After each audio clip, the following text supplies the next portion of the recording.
Subhanallah walhamdulillah wa la ilaha illallah wallahu akbar wa la hawla wa la quwwata illa billahil aliyyil azim. Subhanallah walhamdulillah wa la ilaha illallah wallahu akbar wa la hawla wa la quwwata illa billahil aliyyil azim. Sallu ala Nabi Muhammad. Baik, alhamdulillahirabbil alamin. Kita sudah menyimak kajian dari guru-guru kita dari awal segmen 1, segmen 2, dan sekarang kita memasuki di segmen ketiga. Ayat yang dibahas adalah ayat ke-152 sampai 157 dari surah Al-Baqarah. Bicara mengenai tentang bagaimana umat Islam pada saat mendapatkan ujian dari Allah. Kadang-kala ujian ini justru diberikan bagi orang-orang yang sedang dekat-dekatnya dengan Allah. Atau nggak sedikit juga orang yang lagi kepingin hijrah, sedang hijrah malah dapat ujian bertubi-tubi. Udah dia hijrah, ninggalin pekerjaan lamanya, ya, pas begitu dia total deketin agama sama Allah, ternyata dapat ujian ekonomi, malah dapat semakin susah, imannya mulai goyah. Allah nguatin di sini di surah Al-Baqarah. Selanjutnya akan dibahas oleh guru kita yaitu Ustadz Tamami. Silakan, fadhol Ustadz. Bismillahirrahmanirrahim. Assalamualaikum warahmatullahi wabarakatuh. Bapak Ibu yang dirahmati oleh Allah Subhanahu wa taala. Kita akan meneruskan pengajian kita pada kesempatan siang hari ini. Saya teringat ada 3 nasihat malaikat Jibril alaihi salatu wasalam kepada Rasulullah sallallahu alaihi wasallam. Yang tentu beliau menasihatkan Nabi dan Nabi pasti menasihati kita. Kalimatnya simple tapi bisa masuk ke dalam hati. Apa kata malaikat Jibril alaihi salatu wasalam? Aish ma syi'ta fa innaka mayyitun wa ahbib ma syi'ta fa innaka mufariquhu wa'mal ma syi'ta fa innaka majziyun bih. Artinya, jangankan kita, Rasulullah Shallallahu Alaihi Wasallam diuji oleh Allah Subhanahu Wa Taala. Apa ujiannya? Macam-macam.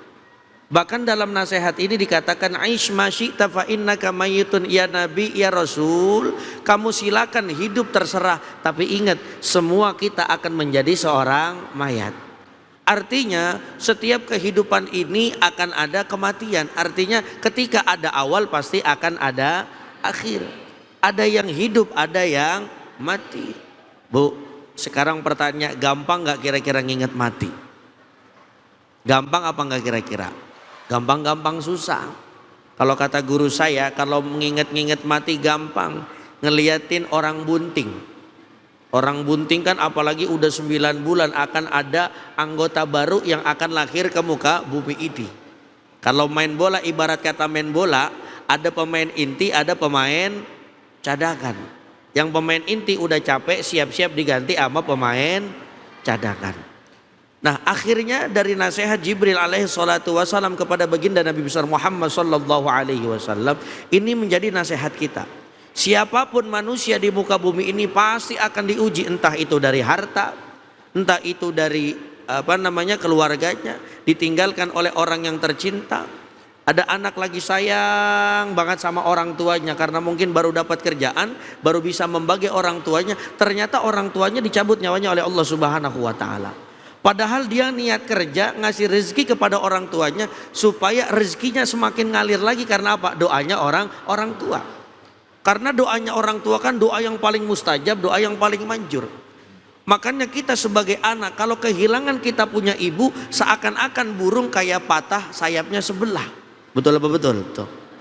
Makanya nggak ada doa sekuat doanya ibu kepada anaknya.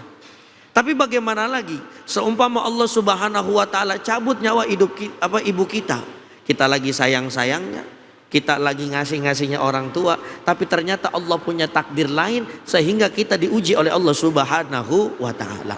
Dan ini sesuai dengan nasihat Jibril alaihi salatu wasalam yang kedua kepada Nabi.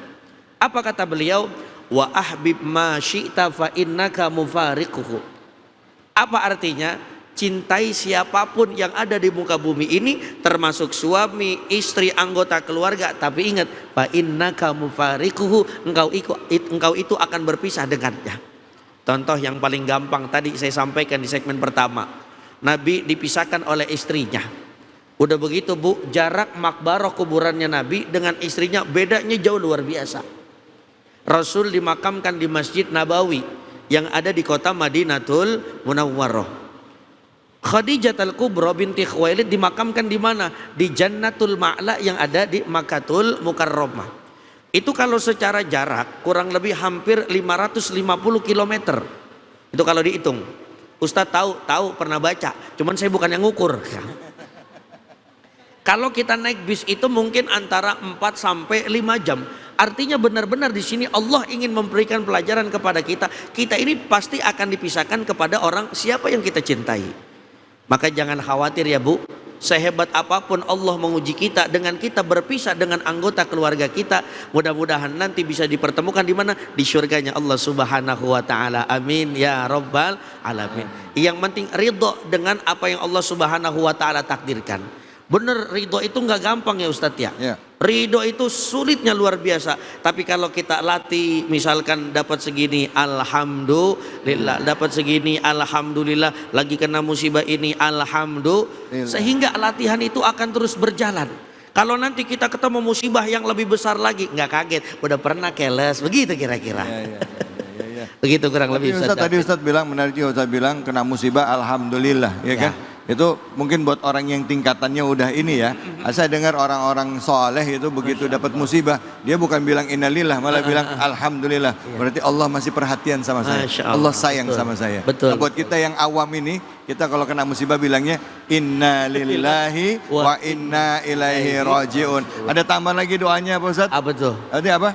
Allahumma ajurni fi musibati wakhlufli khairan minha. Ya. Jadi innalillah wa inna ilaihi rajiun, ditambah lagi doanya Allahumma ajurni fi musibati wa akhlufli khairan minha. Ya. Silakan, ada yang mau tanya, angkat tangannya.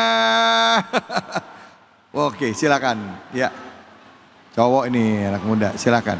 Assalamualaikum warahmatullahi wabarakatuh. Waalaikumsalam warahmatullahi wabarakatuh. Perkenalan kan Ustadz, saya Muhammad Warhan. Izin Ustadz mau bertanya, kalau kehilangan pekerjaan atau harta benda, apakah cukup dengan kalimat innalillah atau ada amalan tambahan lainnya? Terima kasih Ustadz.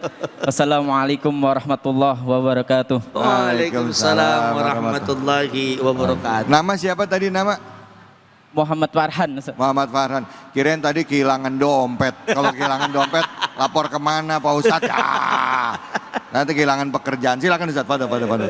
Apakah ada amalan-amalan ya ketika kita kehilangan pekerjaan, ketika kita kehilangan orang yang kita cintai? Tentu ada. Yang pernah diajarkan oleh baginda Nabi besar Muhammad sallallahu alaihi wasallam. Contoh, ada orang kehilangan pekerjaan, artinya separuh dari rezekinya sedang diuji oleh Allah Subhanahu wa taala. Betul Pak? Betul. Maka ada pintu-pintu rezeki yang Allah akan buka lewat amalan-amalan. Contohnya apa? Pagi hari ada sholat namanya sholat duha. Lihat sholat duha, kalau kita runtutkan doa-doanya kan cakep tuh. Allahumma inna duha'a wal baha'a wal jamala wal quwata, terus sampai akhir. Allahumma in kana rizquna fis samai fa anzilhu wa in kana fil ardi fa akhrijhu wa in kana ba'idan fa qarribhu wa in kana qalilan fa katsiru. Ya Allah, kalau memang seumpama rezeki kami kemarin hilang, kalau bahasa kita mungkin, ya Allah tolong ganti yang lebih baik lagi. Syukur-syukur lebih banyak lagi. Insya Allah. Begitu kira-kira Bang. Allah, alhamdulillah Bu. lengkap ya Islam ya. Tapi itu semua bisa dilakuin dengan syaratnya yang pertama adalah ridho dulu. Ridho sama ketentuan Allah, terus doa. Minta diganti dengan yang lebih baik. Kalau rezekinya masih jauh, dideketin. Kalau rezekinya di dalam bumi, dikeluarin. Kalau masih di langit, diturunin. Kalau masih kotor, dibersihin. Betul apa betul?